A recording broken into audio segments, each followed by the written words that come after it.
I do want to talk about a rather simple bill that I know you've looked at, and I want to get your view on it. It's the Medal of Honor Surviving Spouses Recognition Act, and it's S.2485.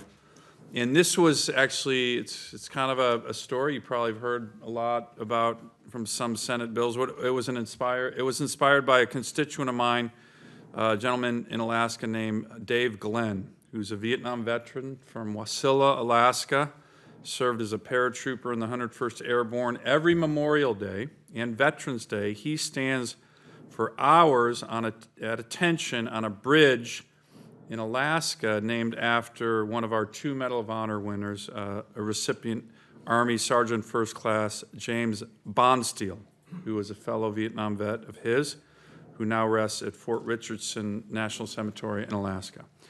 And Dave's one-man honor guard on the bridge twice a year, he's 73 now, pays respect not only to Sergeant First Class Bondsteel, but importantly, the wife and the daughters he left behind after he died in a car accident on that very bridge, which is why it was named after him. So Dave, about a year and a half ago, pitched an idea to me, and he said, you know, Senator, you know this, families serve in the military as well as spouses, even if they're not wearing the uniform. I always tell my wife and daughters, you know, they've served as much as me or anyone else. Maybe sometimes they have even a tougher job.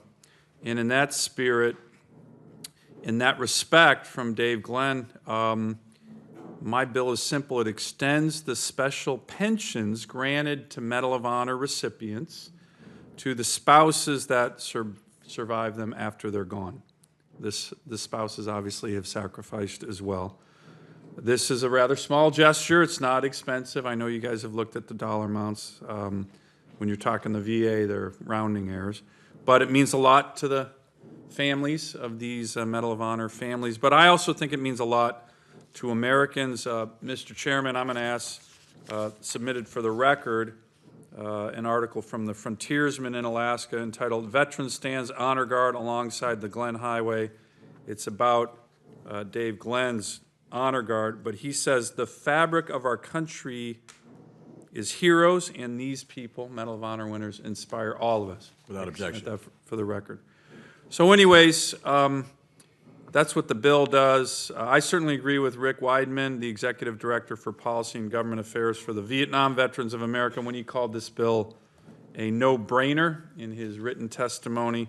But I would appreciate your assessment and your team's assessment as well. And then if I have time, I have a quick question on transition assistance as well. But thanks again for the good job you guys are doing. It's not an easy job.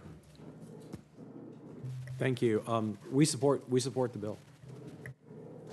Great. Well, I'll leave it at that.